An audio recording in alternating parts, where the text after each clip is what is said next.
Hai hai. Nah, di video kali ini aku bakal ngejelasin proses dan tahapan-tahapan apply SDU WHV. SDU WHV ini adalah surat dukungan untuk Working Holiday Visa Australia yang dikasih sama pemerintah Indonesia. Nah, apa saja tahapannya?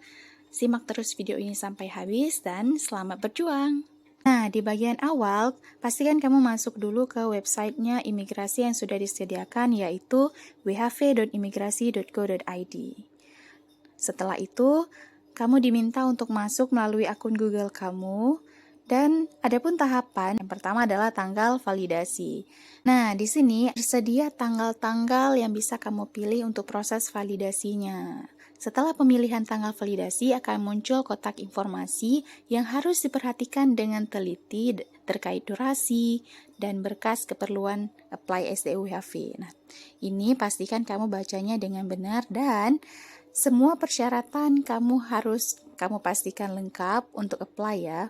Buat kamu yang belum lengkap berkasnya, tolong jangan coba-coba apply karena sudah pasti akan ketolak. Dan kamu juga hanya akan membuat server menjadi lambat.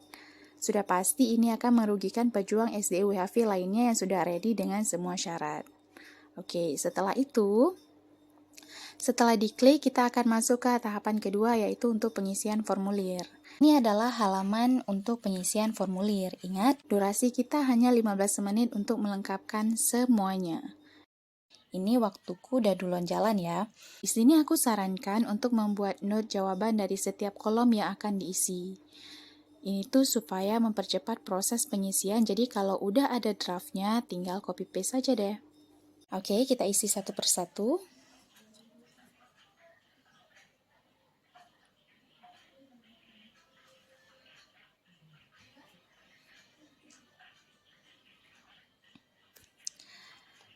Nah, aku sarankan ketika pengisian biodata, kamu cek betul-betul sehingga tidak ada mistyping, baik itu di nomor NIK ataupun nomor paspor, tanggal penerbitan, ataupun tanggal masa habis paspor, tanggal lahir, dan juga hal-hal lainnya, supaya mengurangi overthinking ya, sehingga kita yakin bahwa SDU-WHV pasti akan terbit.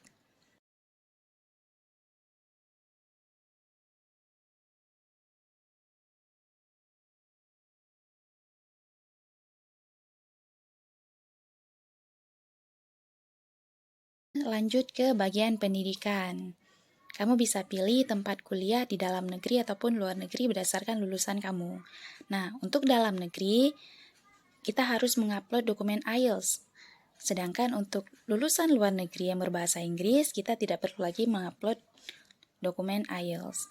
Nah, untuk dokumen IELTS sendiri, nilai rata-rata minimalnya adalah 4,5. Oke, kita langsung isi aja. Untuk yang belum lulus S1 pun bisa mendaftar dengan syarat kamu udah menyelesaikan studi kamu sampai di tahun kedua atau semester 4. Jadi, kamu bisa unggah transkrip nilai dari semester 1 sampai semester 4. By the way, waktu kemarin aku apply SDU-WHV, servernya sangat bersahabat ya. Aman jaya, nggak ada gangguan apapun. Semoga entar teman-teman yang pejuang SDU-WHV juga lancar prosesnya. Lanjut kita masuk ke bagian IELTS, silakan isi skor kamu, tanggal tes, dan nomor identitas kandidat yang terdiri dari 6 angka, jadi bukan nomor yang panjang ya.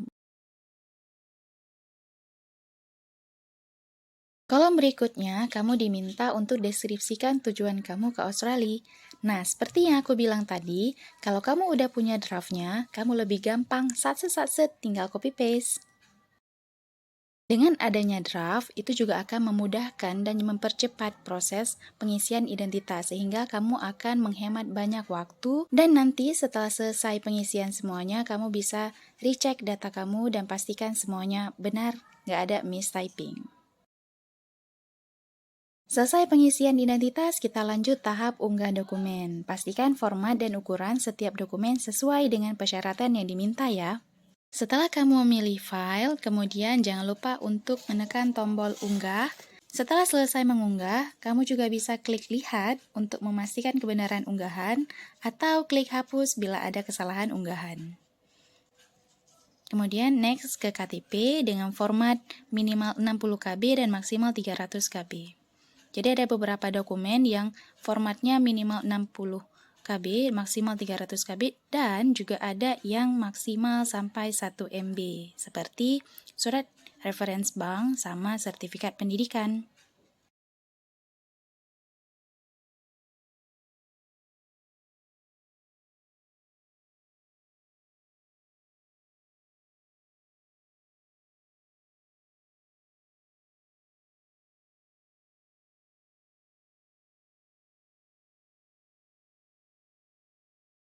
Untuk sekarang ini, telah berlaku surat pernyataan keabsahan dokumen sebagai pengganti wawancara. Jadi sebelumnya yang namanya RSPI berlaku wawancara.